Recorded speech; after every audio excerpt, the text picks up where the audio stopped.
Hello again. Today's program focuses on a special Formula One program, but seen from a particular angle. In fact, seen through a very special lens. That is the lens on onboard cameras. And today's guest is Patrick Tombe. Good afternoon, Patrick. So let's take a look back into the past with some very spectacular pictures. But before we see them, one introductory question, if I may. I remember hearing footballers say that they were somewhat struck by certain stadiums because of the architecture or because of the number of spectators. In terms of circuits, do you recall having ever felt paralyzed? Good question, Laurent Frédéric. Yes, it's true. I have to acknowledge that when you're on your own in Hockenheim on these long straights, almost on your own for 1.5 minutes, or in Monaco, just a few feet from spectators. Because spectators are almost there inside the cockpit. Between the atmosphere and the pressure is completely different. But circuits should be taken as an enemy, something that should be dominated, tamed. What was your attitude? Well, you have to adapt to circuits depending on atmospheric conditions, depending on the atmospheric conditions of the day and the technical conditions that we have at our disposal at the time. I think we have to be constantly adapting to circumstances, and of course, depending on one's own driving techniques.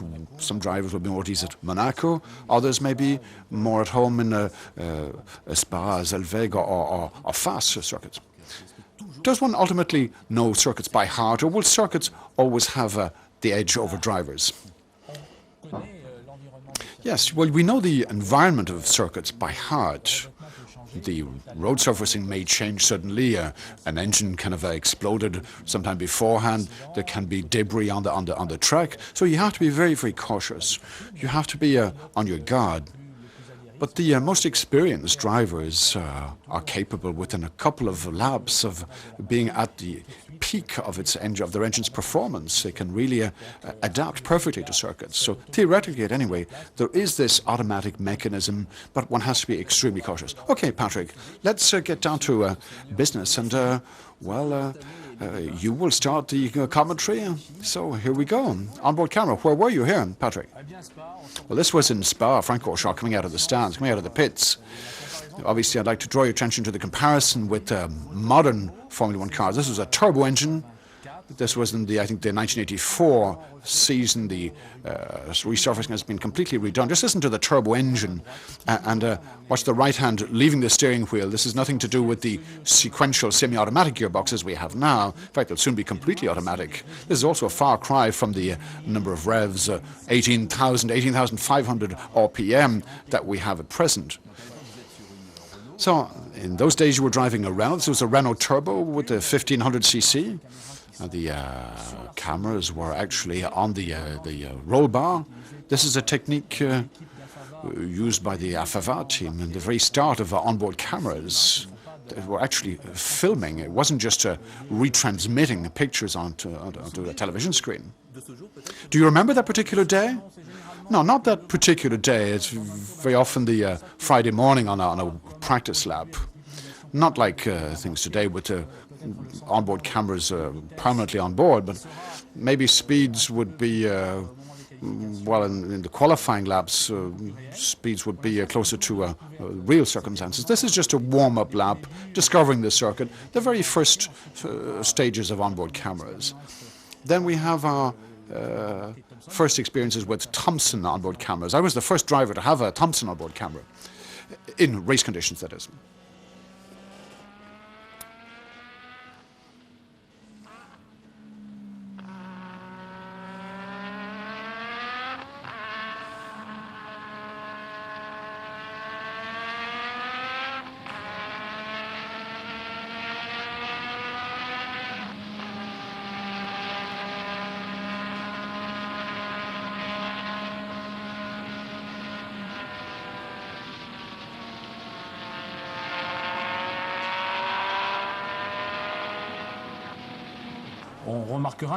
You'll notice that the Spa circuit is absolutely identical. This is the bus stop here. And over the years, the Spa circuit hasn't changed. In fact, the surfacing was perfect that day. Now, Patrick, second circuit. This is a circuit you mentioned earlier on. You quoted as one of the difficult circuits, Monaco. And here we have Alain Prost. Again in '83 with the turbo engine. This was the famous circuit, famous bend. Oh yes, you can see the rails to the side. You always get the impression that you're closed in. Well, the problem with Monaco is that you have to be spot on your trajectory. And with the turbo engine in qualifications, in qualifying laps in Monaco, at the time the engines developed 1,400 brake horsepower. At the time, this was very difficult to do, particularly difficult with a turbo-powered engine, particularly in the so-called Lowe's hairpin. Now, under the tunnel, in the complete darkness, of course, a lot of progress has been made in terms of the quality of the lighting of the tunnel, but at the time, well, it wasn't quite as dark as it appears on the screen, but it was nonetheless very difficult to adapt. One of the difficulties with Monaco is in using the Formula One engine was to manage the flexibility of the engine, the gradual acceleration, so that drivers that had flexible engines had a great advantage over the others. Now, this is René Arnoux in front of Alain Prost. So Alain Prost has just caught up on René Arnoux. This is the 1983 season. Alain Prost, who, as we know, well, is very difficult to overtake. This is a warm-up lap. This isn't race conditions, so he wouldn't take any risks here in overtaking or trying to overtake René Arnoux. And the right hand that leaves the steering wheel to change gears. This was one of the technical features of the period, something that's since been overcome. Yes, I have to admit, we just wonder how you managed at the time. It seems so easy nowadays, so obvious, in fact. But at the time, it must have been extraordinarily difficult from the point of view of wrists. Yes, wrists and the palm. In fact, Monaco entailed over 3,000 gear changes, and your palm was almost, well, you had welts on your hand. It was not just a matter of comfort, it was also a matter of efficiency. With our electronic management systems and reliability, or engine reliability, it was well, it's great to be with Alain Prost here, who was one of the Grand Masters of Monaco.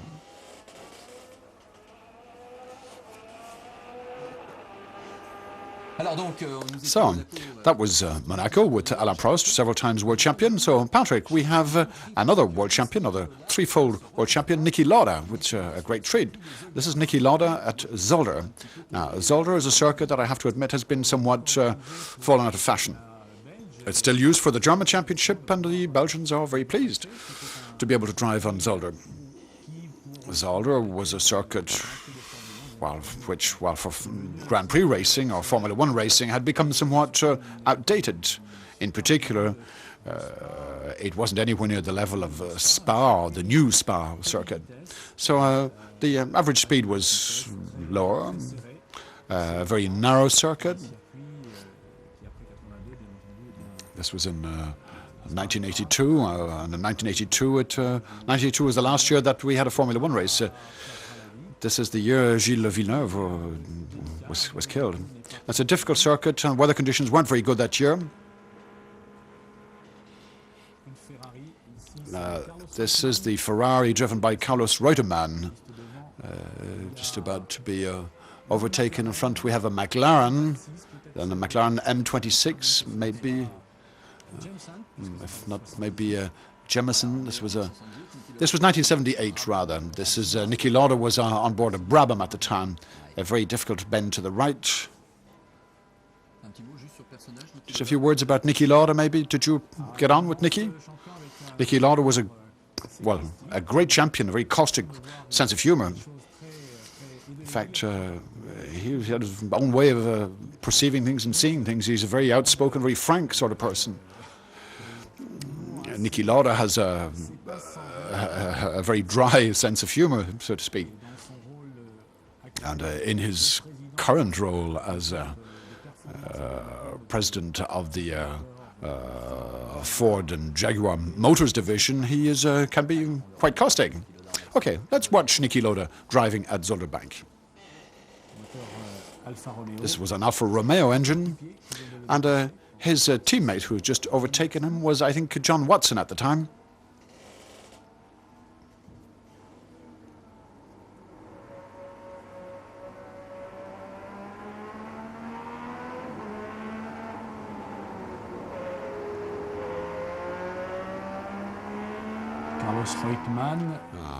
Carlos Reutemann, who was a teammate of Gilles Villeneuve at the time.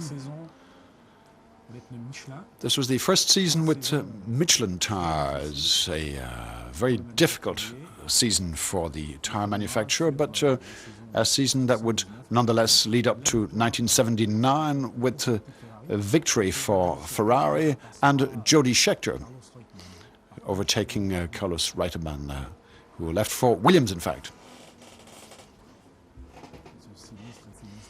This famous right-hand bend, which spikes the hair on the back of one's neck every time I see the pictures of this circuit.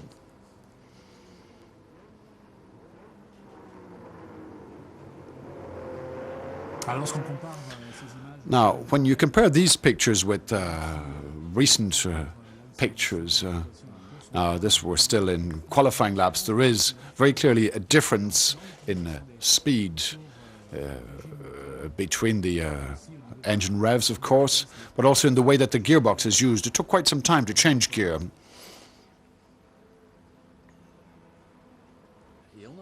Now, let's move on straight away.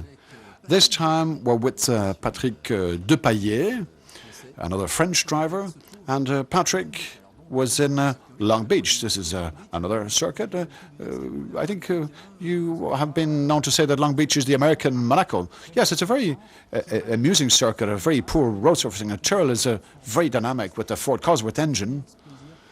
Great pleasure to see Patrick Depailler driving his car.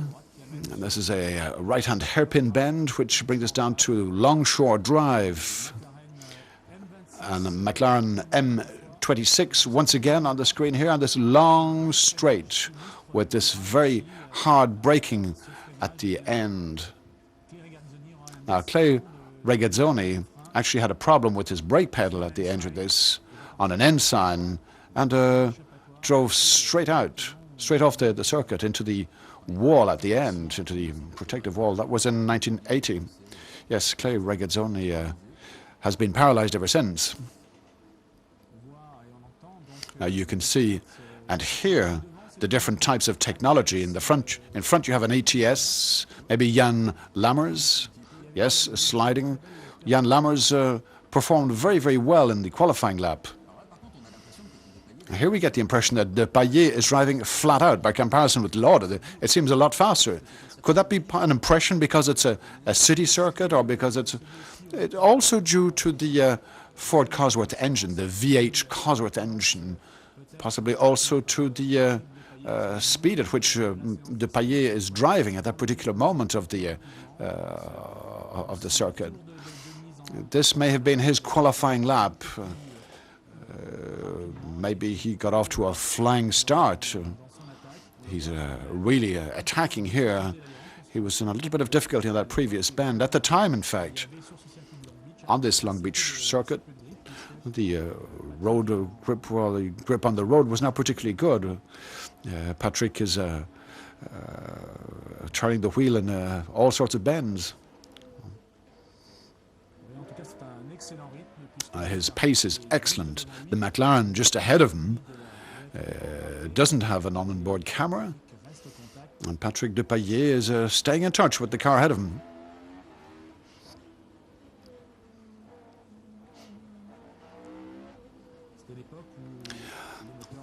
That was the time when this is coming back into the pits. This was a time when atmospheric engines didn't have the same engine revs as they do now. And moving on, once again, now over to England, back across the Atlantic. This is Nigel Mansell at Brands Hatch. Now, Patrick, Brands Hatch was a circuit I was on once in my life. It's in fact a circuit that impressed me most. These straight line, downhill. I must say I was bluffed. Yes, it's a difficult circuit for young drivers, particularly young drivers coming from the continent, particularly driving against British drivers who are much more familiar with the circuit. This circuit has all its secrets. This is the Druids Corner here. I had a problem here a few years later with the Ferrari in 1983. In fact, a problem that had quite a bearing on my career. So here's Nigel Mansell driving a Lotus. This is a turbo-powered engine. You can see the difference in technology straight away. This is the turbo engines that Renault succeeded in imposing and that will simply push out the atmospheric engines, though atmospheric engines would win the day, once again, by way of Renault's V10. Here in 2001, one can expect further developments in technology, probably once again as a result of Renault, which may well succeed in imposing new technological solutions with its, or with their, should I say, 8-cylinder or maybe V10. In fact, it's very similar to a flat engine. Now, this Brands Hatch circuit is very flat. In fact, Schiffert had a bad crash here. You see a Ferrari on the screen here. This is a Ferrari Turbo. And here's this famous straight. In fact, if you spectators ever get the opportunity, do go to Brands Hatch. It's very impressive. Okay, Patrick, once again, let's stay in Britain. Let's go and see the other great English circuit, namely Silverstone. And here is Jean-Pierre Jabouille driving the Renault RS 10. This is a symbolic choice, I think. It was at Silverstone that Renault started its Formula One career. It was also at Silverstone that I started my career the same day as Gilles Villeneuve, in July '77, to be more precise. Now, this wasn't in July, and Jean-Pierre Jabouille, on this type of circuit with the turbo engine, the teapot, as the English called it straight away, but with this turbo technology and on a circuit where power is primordial, Jean-Pierre Jabouille was very much at his ease. This was the Silverstone of the period. It's changed considerably. In fact, it was on this Silverstone circuit that Keke Rosberg would establish the all-time record for a lap, 259 kilometers per hour, which was at the time it was a former aerodrome with long straight lines. That's exactly the type of circuit it is, yes. Long straight lines, very fast bends that you take in fifth, fourth, fifth, and that you accelerate straight into. And with the ground effect we had in those days, the most efficient cars could just simply drive through these bends flat out. And Keke Rosberg broke an extraordinary record. But at high speeds, is it very tiring, or on the contrary? Isn't there something paradoxical about the fact that it's the slowest circuits that are most tiring? Well, the high-speed circuits, the cars don't have the same aerodynamic load. Now, that was overtaking Jacques Lafitte's Ligier. But as they're the same aerodynamic load, they are very light, and it takes a lot of finesse to drive them, rather than physical strength to dominate the cars, as the case on a circuit like Monaco, where you need big fins and a lot of aerodynamic load. But the steering is light. You've, in fact, power steering, or we had power steering at the time. On some circuits, you needed to have very strong arms to turn particularly cars with ground effect. This was a long straight line, which was particularly favorable to turbo technology. We also had to anticipate acceleration. You see the response time, the lag. That was another characteristic of the turbo engine, and which was a handicap for the drivers of turbo cars at the time.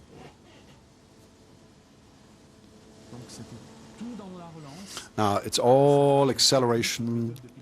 This was a particular technique, which was quite different, accelerating out of bends, which is quite different to the technique used nowadays.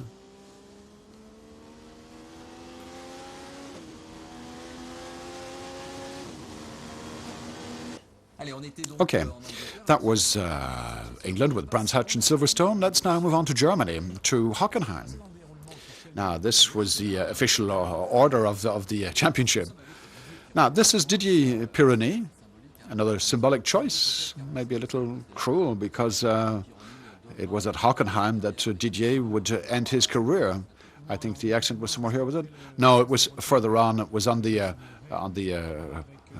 back of the circuit. Now, Didier Pironi was driving a Tyrrell with the Ford Cosworth engine, Ford Cosworth in '78. Now, on this circuit with the V8 engine and a ground effect,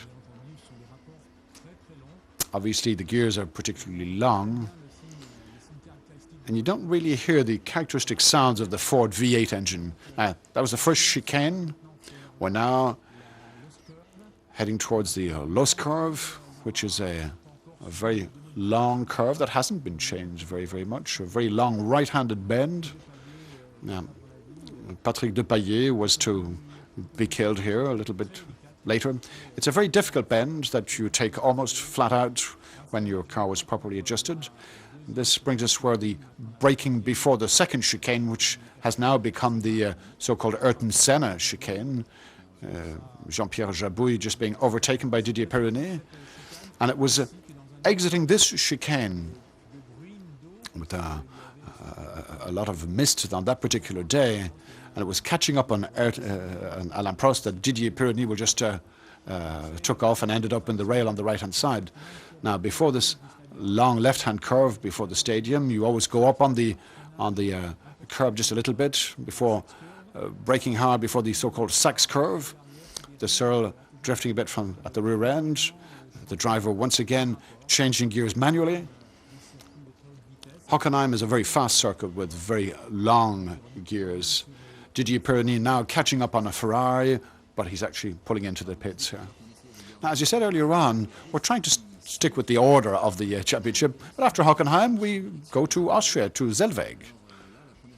Now, the first question, Patrick, is, well, Zeltweg is, I've always heard about the great Zeltweg. I've always heard of it as being a very manly circuit.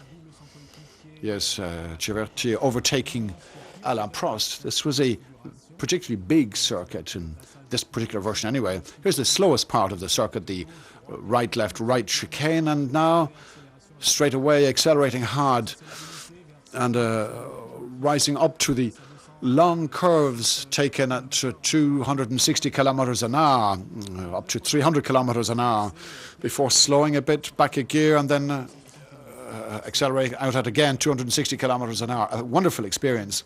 This was a long, straight line rising up. I think that was Jean-Pierre Jarier who just overtook. Oh, that was Jean-Pierre Jarier. Very aggressive on this Zolder circuit. Now, this is what we call a subjective view. This is maximum speed before braking, before this long right-hand bend, which was also redesigned. Over 300 kilometers an hour, in fact. Again, leaving this bend on the bank is very fast, very close to the left-hand rail. Close to 265 kilometers an hour. Now coming up to two bends that still exist. They are exactly the same now. Two long left-handed bends, angled slightly away from the center of the bend. The second one is a little more difficult to manage. Now, flat out towards the rink curve. We now have two 90-degree bends to the right. At the time, you'll see this was a long bend at close to 260 kilometers an hour. The car was very light, and you have to anticipate acceleration in order to have the right speed coming out of the bend, and then use that momentum to attack the long straight line before braking very hard. Once again, this slower portion, right-left. Road holding was only average on a relatively old circuit, which was somewhat damaged by winter. Once again, attacking this series of very long, fast bends. A great pleasure to drive through these bends. Great source of satisfaction. You need a great aerodynamic balance to drive through these bends at that speed. And of course, a lot of power as well. You can hear Eddie Cheevers here, who was moving into that right-hand bend. Obviously, you have to take your hand off the steering wheel just as you're leaning into the bend. So you're leaning in with just one hand, in fact.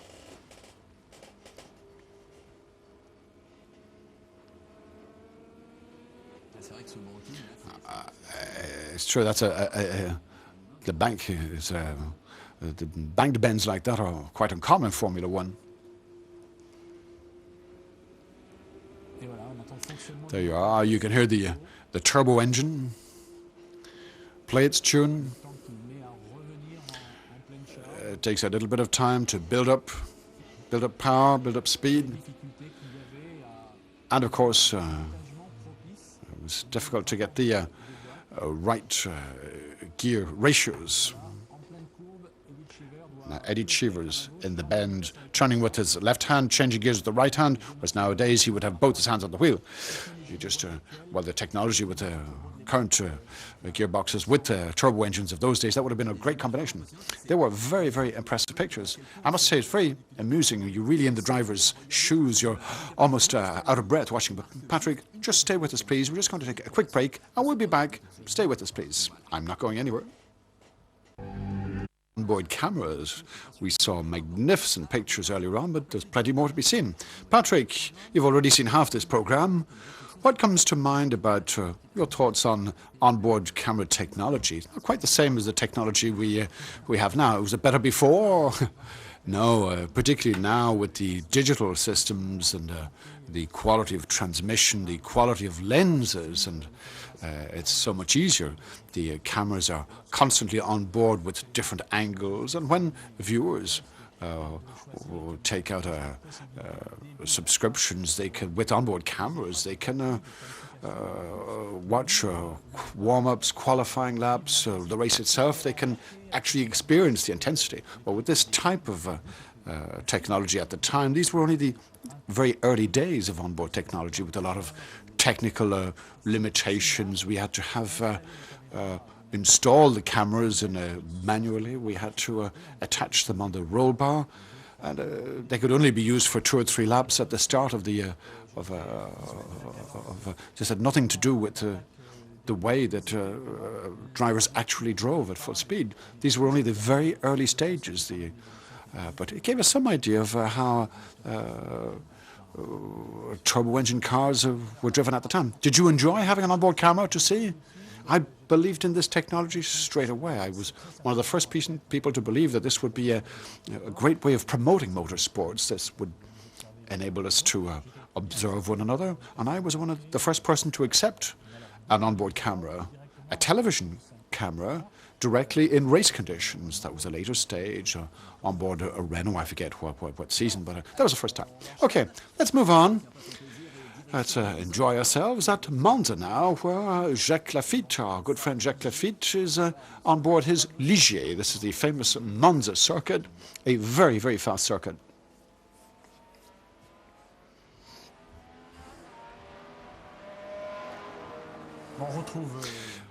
Now, here we have, well, you can experience the atmosphere of the great Monza circuit. The first chicane, which was unchanged right up to last season. It's been redesigned since, and straight away, this takes us back a decade or so. I think we had the same feelings, the same reactions at the time. This was the first lap straight from the stands. A lot of traffic on the circuit. Jacques was trying to position himself in the field. A second chicane, right behind the Lotus. I'm quite surprised by the shade on the circuit. The lighting was very difficult too. Well, the lighting at Monza was very peculiar, and safety conditions were very different. A lot of improvements were made later on well, we built, of course, the sand pits, and the trees were cut down, and lighting conditions were improved. And, of course, the track is a little wider in a lot of places, particularly in the hard shoulders. Here you'll see that at the inside of the bend there were a number of trees that, although it didn't make the environmentalists very happy, these trees were nonetheless taken down for safety purposes. Other trees have been planted elsewhere. Now, in the parabolic, or the famous parabolic bend, should I say, Jacques was driving a Ligier Matra at the time with its 12-cylinder engine, just been overtaken by a McLaren M26.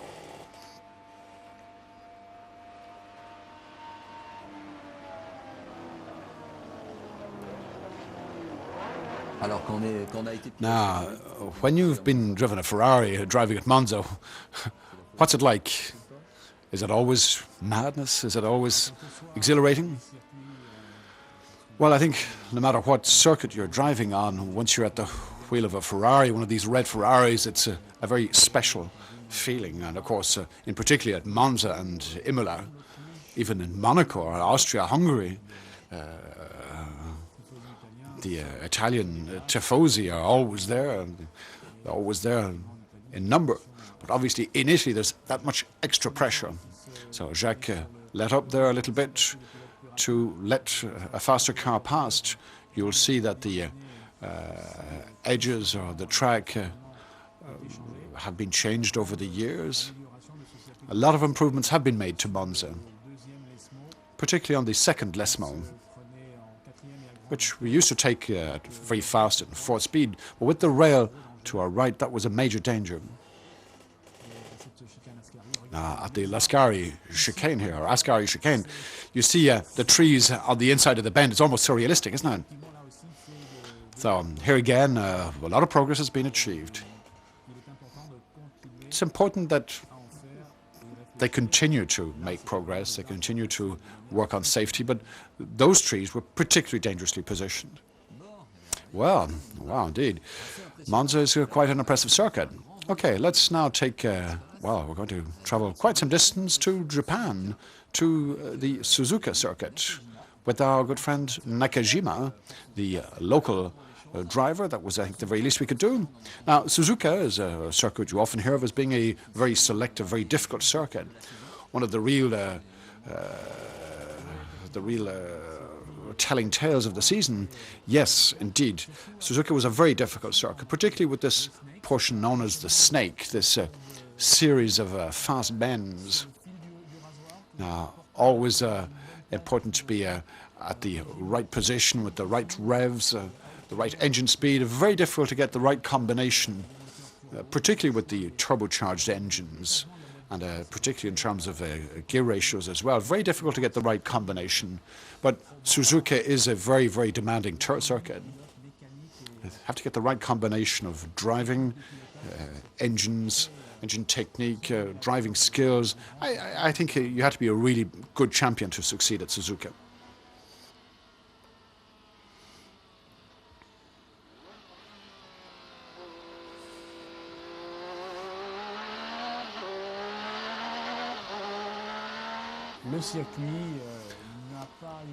Now, the circuit hasn't really changed. I think the last chicane has been worked on. I think the idea was to, say, reduce speed before the stands. Now, here's the spoon, the same type of profile, the same trajectory, and the same danger of understeering. This long, straight line with the kink. Obviously, technically difficult to manage the kink. See, you can't cut back too short. Nakajima knocked it back a speed, and then back to the famous chicane, which will remind everybody of a confrontation between two famous world champions, Alain Prost and Ayrton Senna.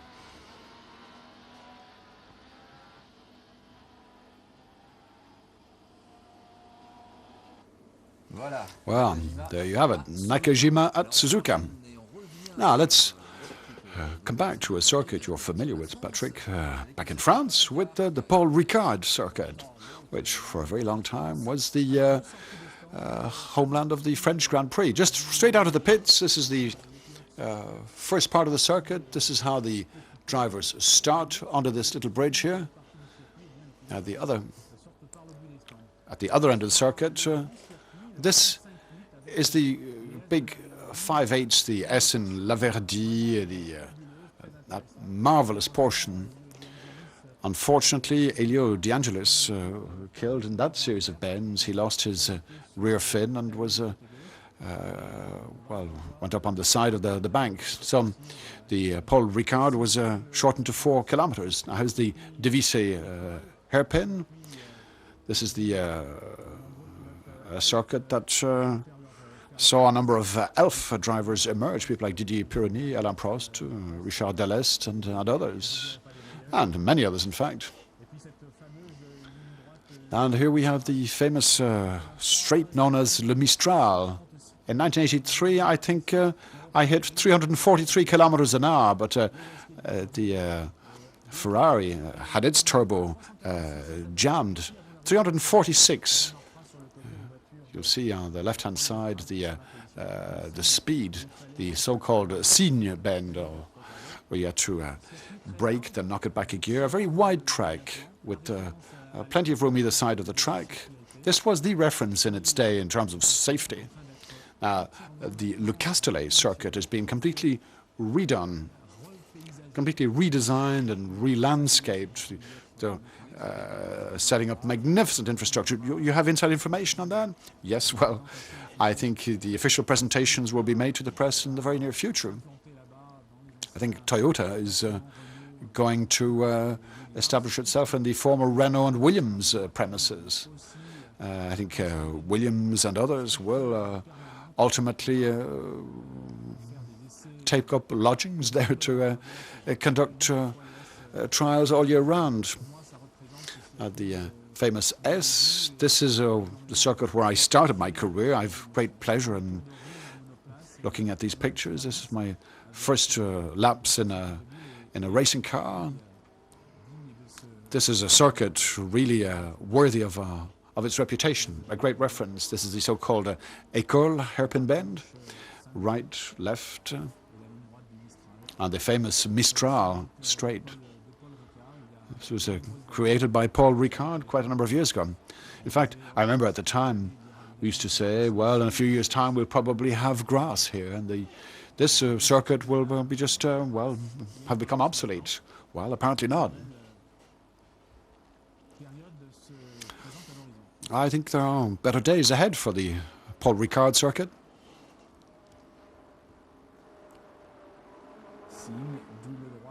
The 2 right-hand bends, du Bossé, very delicate here. You had to head outside, back to the inside of the bend, one hand on the steering wheel, back to the so-called pif-paf, also a very delicate series of bends to manage. The left-hand hairpin.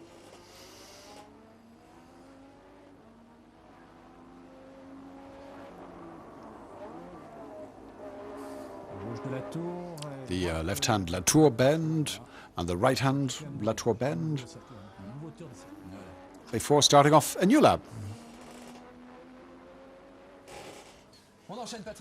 Okay, let's keep moving. Now moving on to Sweden for our younger viewers who may have forgotten there used to be a Swedish Grand Prix. In fact, there are only 6 editions in all in the so-called Anderstorp circuit. Here we have Mario Andretti at the wheel, a circuit that I don't think you know very well. No, Jacques Lafitte knows it a lot better than me. In fact, we've just overtaken Jacques Lafitte there, but that wasn't the year Jacques Lafitte won his first race. I think he won it with a Ligier Gitane, with that fabulous airbox. I think just for memory, nobody was expecting a French victory. And in fact, on the rostrum, they didn't have the Marseillaise because they weren't expecting a French victory. So have you any great recollections? Yes, no, I was there the day Jacques Lafitte won the race. I was a young driver at the time. I was there looking for opportunities to start in Formula One. I wasn't familiar with the circuit. Mario Andretti driving a Lotus 79. That was one of the famous cars with the ground effect. In fact, it was in that particular Grand Prix that they had the famous Alfa Romeo with aspiration. That was another regulation problem. The Niki Lauda was driving the Alfa Romeo and he was disqualified after the race. For our more knowledgeable viewers, Now, I think, yes, that was particularly successful at the time. And of course, Niki Lauda won the race before being disqualified. In all events, we have yet another world champion at the wheel. So Anderstorp is, of course, a circuit that has been somewhat forgotten. Okay, this is a race for the big-hearted. This is Montreal, another circuit you're particularly fond of. This is Patrick Depailler at the wheel and in rain. Now, not at all uncommon for to have rain at Montreal. So let's just enjoy watching the talents of Patrick Depailler at the wheel.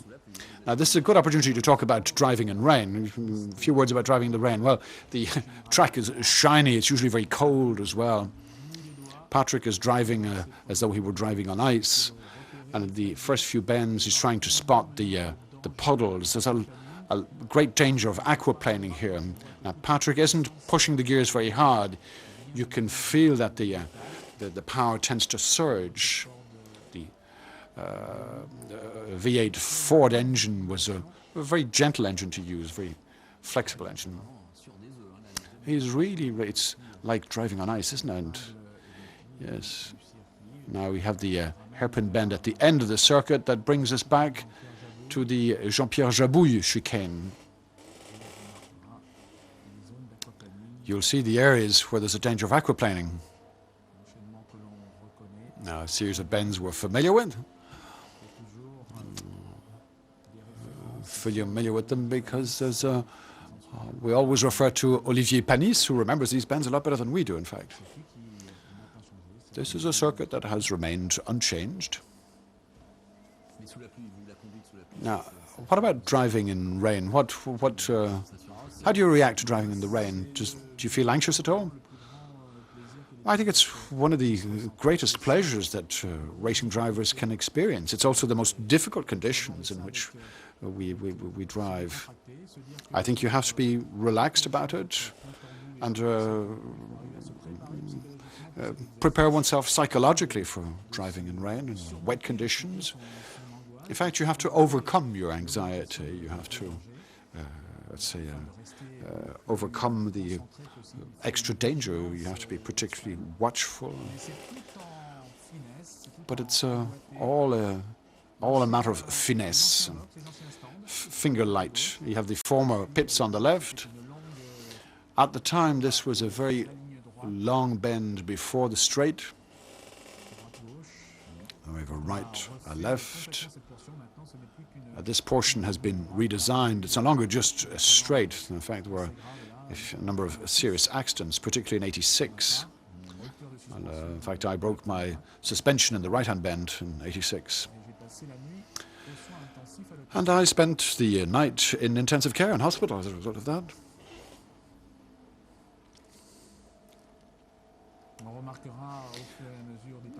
Now, you'll see as we go through the laps that by comparison with the first lap, there's a little less water on the track. The trajectory is being, let's say, rid of the excess water on the surface. So driving is a bit more efficient. It's also an evidence in the way that Patrick is accelerating a bit more. He's accelerating a little harder. There is, however, always a difficulty in containing the power and managing the road, particularly with the danger of aquaplaning. So the drivers keep an eye on the shaded areas. If there's a lot of sheen on the surface, that means there's a lot of water. If it's darker, that means that there's less water, less excess water. So you have to be able to read the track, so to speak. Read the track to determine what your trajectory should be. Looking for, obviously, the parts of the track with the best road holding. You leave aside the theoretical trajectory to get grip in the drier parts or the parts of the track with less excess water. These are areas where there's no rubber or no oil. Montreal isn't a full-time circuit, so from the point of view of adhesion or road holding, it's very much the same on all parts of the track. Whereas in full-time circuits, now Patrick's now driving into the pits. A pit stop here. At the time, the pits were algico, or temporary pits. Very, very spectacular pictures. Now, 3 more circuits. Time flies, hasn't it? Now we were in Canada. Let's pop down to the United States, to Detroit, for one of the numerous circuits used for the US Grand Prix. This is Nelson Piquet at the wheel, yet another world champion. Yes, what an array of world champions we have here. Now, Detroit is a completely artificial circuit. It was then changed for the for Indy racing. This is a typically American circuit, not as pleasant as Long Beach, of course. Braking down here, sharp right-hand bend, 90-degree turn. Accelerating hard, braking again, another right-hand bend, again a 90-degree bend, hard acceleration. In fact, it's just a series, a succession of bends like that. Driving between walls, surmounted by railings or surmounted by chicken wire. It's somewhat monotonous. The road surfacing hasn't been changed for the purposes of the race. They're exactly the same roads driven on by American cars every day. Now, it's important for Formula One to be present in the United States. After Long Beach and Detroit, we'll see Las Vegas a little bit later on in the parking lot of a major hotel. Not to mention Dallas, of course, and Phoenix, which after a long period of absence was used once again, before being used once again last year. This is Indianapolis, of course, likewise a very successful race in 2001. Look at how narrow the circuit is. The IndyCar and the karting championships are held on circuits like these. Between the tunnels and the 90 degrees bends and the slide rails and the narrowness of the circuit, well, it doesn't make it any easier. Very narrow portion here as we turn back towards the stands. And on the left you have all the hotels, conference center, bearing in mind that at Long Beach, in Detroit, every time the Formula One race is held there, for 2, 3, 4 or 5 years, or thereabouts, there's considerable industrial development, which plays an important role in rehabilitating. Wow! Ooh, oh no! That's it was actually overtaking Jean-Pierre Jarier, who was just leaving the pits. That Nelson Piquet was. Well, we weren't expecting that, were we? That came as quite a shock. So, well, with an onboard camera, that's proof of the. Well, that was actually probably at the very start of the. In fact, Nelson was obviously very surprised. It all happens in a flash, 10th of a second. Yes, that was, we were very much taken aback there. Okay, second last circuit now is Zandvoort in the Netherlands. Zandvoort, should I say, used to be a very much used circuit. It was resurfaced. It's been used for Formula 3 races, the Dutch Championship. But it was created by Mr. Hugenholtz, Senior, who was also the creator of Suzuka.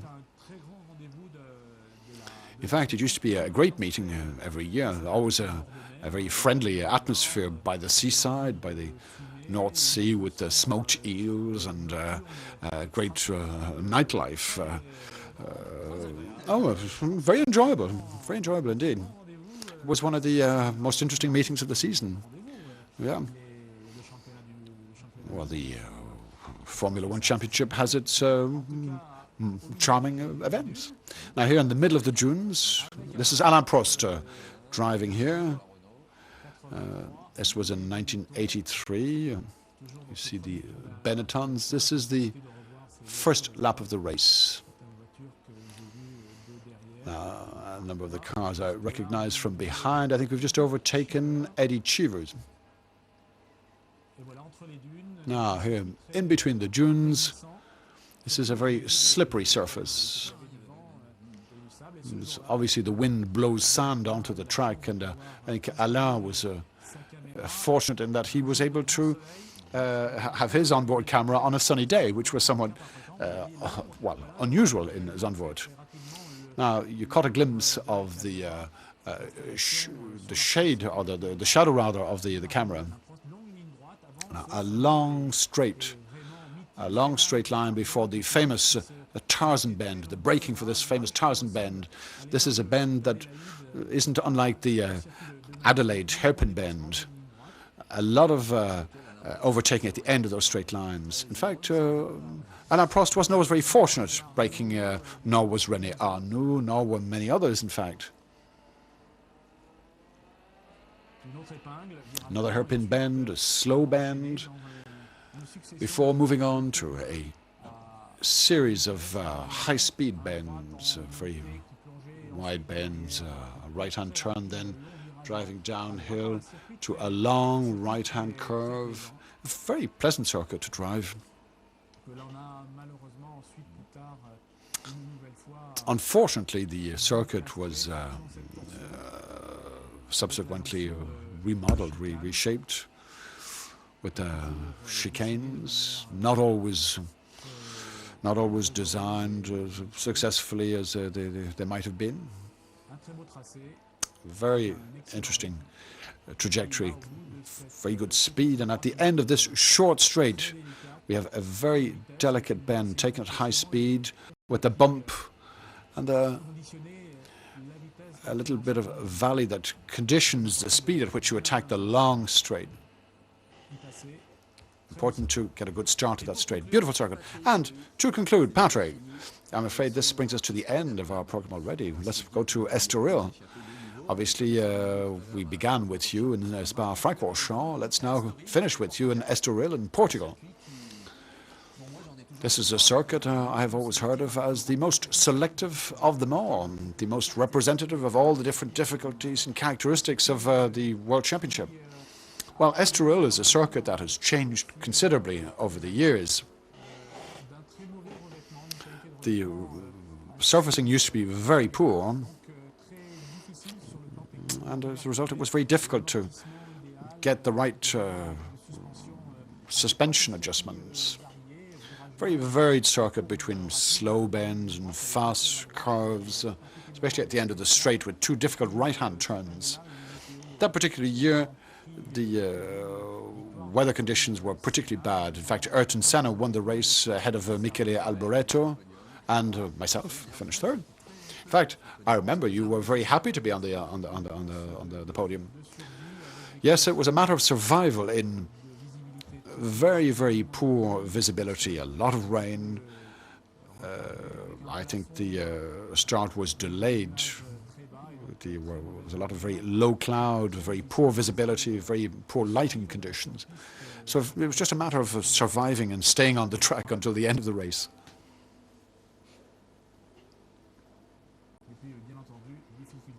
And of course, it's always difficult to drive on this type of circuit with turbo engines, particularly with this right-hand parabolic curve. Are you going to do a Jacques Villeneuve for us here? No? Well, I was going to... Jacques Villeneuve overtook Michael Schumacher there. I also remember Riccardo Patrese having a very serious accident here when he ran into Nigel Mansell a Sunday afternoon. He had the sun in his eyes and didn't see the black flag. In fact, there's always been Estoril has always been very eventful. Mansell lost a wheel one year. He didn't see the black flag either. Patrese took off into the air. It's always been a very eventful meeting. Always been a very eventful race.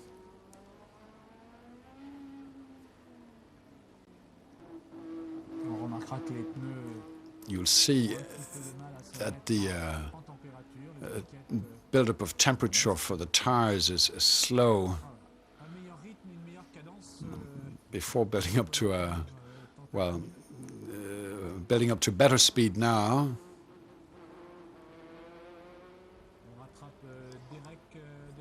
Catching up on Derek Warwick, who's just ahead of us here. Ooh, wow. Yes, Patrick Tambay was, very aggressive. Straight down to business. There's Alain Prost, Niki Lauda just ahead, the two McLarens. The two McLarens that were to win the championship that year.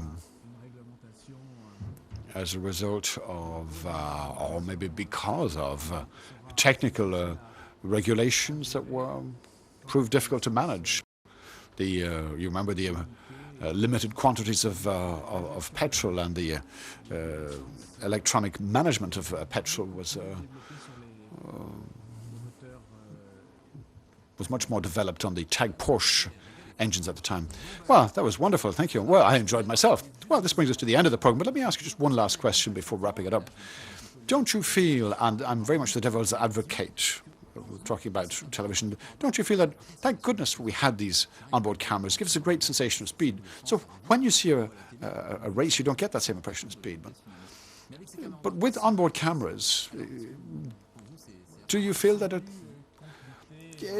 let's say it completes the quality of television with digital systems and a special channel dedicated to onboard cameras? This is really a great advantage for purists and aficionados who like to follow their favorite driver. It's a great advantage for people who want to listen to the sounds of certain engines or follow the ways between Coulthard and Hakkinen. They use the gearbox differently in certain bends, and onboard cameras have also enabled programmers or video programmers to integrate the different World Championship circuits. They have also created all these virtual motor racing games that we now have. So yes, definitely onboard cameras have contributed to the creation of a whole series of new multimedia games and a number of new technical solutions. Did you enjoy that? I sure did. I enjoyed it immensely. A wonderful flashback, a great feeling of great nostalgia. So please, Patrick, anytime you like, you know the way. The door is open anytime you like, and you will be welcome here anytime you like on Motors TV. Motors TV, which will be back straight after the ads. Bye.